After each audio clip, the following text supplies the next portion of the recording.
Friends நம்ம பார்க்க போற வீடியோ முன்னினையால் ஏற்படும் துன்பங்கள் அதாவது ராமாயண கதையில இருந்து சீதை பிராட்டியம்மா அனுமானுக்கு சொன்ன கதையை அற்புதமா நம்ம தெரிஞ்சுக்க போறோம். வாங்க ஸ்கிப் பண்ணாம வீடியோ முழுவதும் பாருங்க. இடையில வந்து பாத்தீங்கன்னா அந்த ராமாயணத்துல என்னென்ன கதாபாத்திரத்துல யார் யார் இருக்காங்க அப்படிங்கறத நம்ம இன்ட்ரோடக்ஷனா சொல்லியிருப்போம்.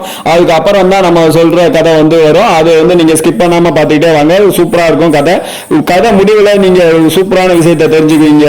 இது நிச்சயமா 100% கேரண்டியா நான் சொல்றேன். ராமாயணம் என்பது வால்மீகி முனிவரால் எழுதப்பட்ட ஒரு பழம்பெரும் இந்திய இதிகாசமாகும். இது ராமர், சீதை, லட்சுமணன், ஆஞ்சநேயர் போன்ற கதாபாத்திரங்களை அடிப்படையாக கொண்டது. கதைப்படி ராமர் விஷ்ணுவின் அவதாரமாக கருதப்படுகிறார். மேலும் அயோத்தி மன்னர் தசரதனின் மூத்த மகன் ஆவார். ராமரின் மனைவி சீதை ராவணன் என்னும் அரக்கனால் கடத்தப்படுகிறார். இதனால் ராமர் மற்றும் லட்சுமணன் அனுமானின் உதவியுடன் இலங்கைக்கு சென்று ராவணனை வென்று சீதையை மீட்கிறார்கள். ராமாயணத்தின் சுருக்கம்: தசரதனின் வாரிசு அதாவது அயோத்தி மன்னன் தசரதனுக்கு 3 மனைவிகள் இருந்தனர். அவர்களுக்கு ராமர், பரதன், லட்சுமணன், சத்ருகனன் என 4 மகன்கள் பிறந்தனர். ராமரின் திருமணம்: ராமர் சீதையை திருமணம் செய்து கொள்கிறார். காட்டு பிரவேசம்: கைகேயி என்னும் தசரதனின் மனைவியின் சூழ்ச்சியால் ராமர் 14 ஆண்டுகள் காட்டிற்கு செல்ல வேண்டிய கட்டாயம் ஏற்படுகிறது.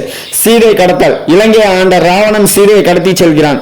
சுக்கிரவன் நட்பு: ராமன், அனுமான் மற்றும் சுக்கிரவன் போன்றவரின் உதவியுடன் ராவணனை எதிர்க்கிறார்கள். இலங்கை போர்: ராமர் ராவணனை எதிர்த்து போர் செய்து சீதையை மீட்கிறார்கள். அயோத்தி திரும்புகிறார்: ராமர் அயோத்திக்கு திரும்பி மன்னராக ஆட்சி செய்கிறார். ராமாயணத்தின் முக்கிய கதாபாத்திரங்கள்: ராமராக விஷ்ணுவின் அவதாரம் அயோத்தி இளவரசன் ராமர். சீதை ராமரின் மனைவி அதாவது ஜனகனின் மகள்.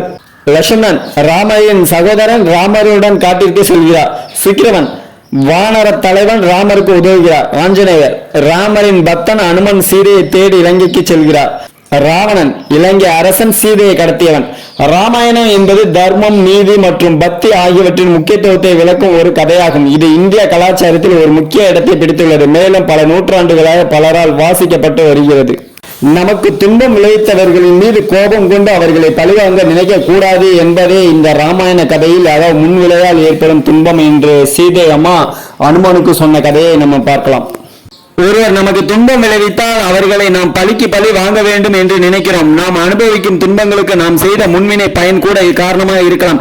ஆகையால் நமக்கு வந்த துன்பத்தில் இருந்து விடுபடுவதற்கு தான் நாம் முயற்சிக்க வேண்டுமே தவிர நமக்கு துன்பம் விளைவித்தவர்களின் மீது கோபம் கொண்டு அவர்களை பழி வாங்க நினைக்க கூடாது. ராமாயண இதிகாசத்தில் அனுமானிடம் இது பற்றி சீதை பிராட்டி அதாவது சொன்ன விஷயத்தை இங்கே பார்க்கலாம். ராவணனால் சிறைபிடிக்கப்பட்ட சீதை அசோகவனத்தில் பலம் பொருந்திய பல அரக்கிகளின் நடுவே கடும் காவலில் வைக்கப்பட்டிருந்தார். அந்த அரக்கிகள் ராவண விருப்பத்திற்கு அடிபணியும்படி சீதையை தினமும் துன்புறுத்தி வந்தனர். ஆனால் அதற்காக சீதை அந்த அரக்கிகள் மீது கோபம் கொள்ளவில்லை. தனக்கு நேரம் துன்பத்திற்கு எல்லாம் தான் செய்த முன்வினை பயன்தான் காரணம் என்று நம்பினார். சீதையை திருப்பி அனுப்பும்படி ராமபிரான் பல முறை ராவணனுக்கு தூது அனுப்பியும் அவன் அதற்கு ஒப்புக்கொள்ளவில்லை. அதனால் வேறு வழி என்று யுத்தம் தொடங்கியது. அந்த யுத்தத்தில் ராவணன் வதம் செய்யப்பட்டான். அந்த செய்தியை அசோகவனத்தில் இருந்த சீதையிடம் வந்து கூறினார் அனுமான். அதை கேட்டு மகிழ்ச்சியுற்ற சீதை, நான் முன்பு ஒரு முறை உயிர் திறக்க நினைத்த போது நீதான் வந்து என்னை காப்பாற்றி ராமர் விரைவில் என்னை மீட்பார் என்று கூறினார். அப்போது உனக்கு சிரஞ்சீவியாக இருக்கும் வரம் அளித்தேன். இப்போது ராமனின் வெற்றி செய்தியை கொண்டு வந்திருக்கிறாய். உனக்கு என்ன வரம் வேண்டும் கேள் என்று கூறினார். அதற்கு அனுமான், தாயே, எனக்கு வரம் எதுவும் தேவையில்லை. கடந்த பல மாதங்களாக உங்களை துன்புறுத்திய இந்த அரக்கிகளை தீயிட்டு கொளுத்துவதற்கு மட்டும் எனக்கு அனுமதி தாருங்கள் என்று வேண்டினார். அதற்கு மறுப்பு தெரிவித்த சீதை, இந்த அரக்கிகள் என்னை துன்புறுத்தினாலும் அவர்களை தண்டிப்பதற்கு எனக்கு விருப்பமில்லை. ஏனெனில் இந்த துன்பங்களுக்கு நான் செய்த முன்வினை பாவமே காரணம். பொன்மான் என்று நினைத்து மாயமானுக்கு ஆசைப்பட்டேன். அதை கொண்டு வர என் கணவரை அனுப்பினேன். அவர் நீண்ட நேரமாகி திரும்பி வராதா? லட்சுமணா லட்சுமணா என்ற அபாய குரல் எழுப்பியதும் பயந்து போன நான் எனக்கு காவலாக இருந்த லட்சுமணனை சென்று பார்த்து வரும்படி கூறினேன்.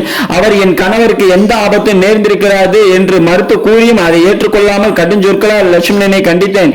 ஒரு பாவமோ அறியாமல் இரவும் பகலுமாய் எங்களை கண்ணினை போல காத்து வந்த லட்சுமணனை மனம் நோக செய்ததுதான் நான் அனுபவித்த துன்பத்திற்கு காரணம். எனவே நீ அறிக்கையில் எதுவும் செய்துவிட என்றார். நமக்கு மற்றவர்கள் துன்பம் விளைவிக்கிறார்கள் என்றால் அதற்கு நாம் முன் செய்த தீவினை பயன்தான் காரணம் என்று அருமையாக சீதை பிராட்டி அம்மா அனுமானுக்கு அருமையாக எடுத்து சொன்ன கதை தான் இது. இந்த வீடியோல இருந்து நம்ம ஒரு விஷயத்தை நம்ம தெளிவா தெரிஞ்சுக்கிட்டோம். முன்விளையால் ஏற்படும் துன்பங்கள் அப்படிங்கிற மாதிரி சூப்பரா தெரிஞ்சுக்கிட்டோம். அதாவது சீதை பிராட்டி அம்மா அனுமான் அவர்களுக்கு சொன்ன கதையா, ஒருவர் நமக்கு துன்பம் விளைவித்தால் அந்த துன்பங்களுக்கு நாம் செய்த முன்வினை பயன் கூட காரணமா இருக்கலாம். ஆகையால் நமக்கு வந்த துன்பத்துல இருந்து விடுபடுவதற்கு தான் நம்ம முயற்சிக்க வேண்டுமே தவிர துன்பத்தை விளைவித்தவர்கள் மீது கோபம் கொள்ளக்கூடாது, பழிவாங்க கூடாது அப்படிங்கிற விஷயத்தை தெளிவா தெரிஞ்சுக்கிட்டேன். இது போல ஒவ்வொரு கதையும் உங்களுக்கு அடுத்தடுத்து நான் எடுத்து சொல்லிட்டு இருக்கேன். DTG7G யூடியூப் சேனல் பிடிச்சிருந்தா லைக் பண்ணுங்க, ஷேர் பண்ணுங்க, கமெண்ட் பண்ணுங்க. உங்களுக்கு பிடிச்சவங்களுக்கு எல்லாம் இந்த வீடியோவை அனுப்பிச்சு விடுங்க. தேங்க்ஸ் ஃபார் வாட்சிங்.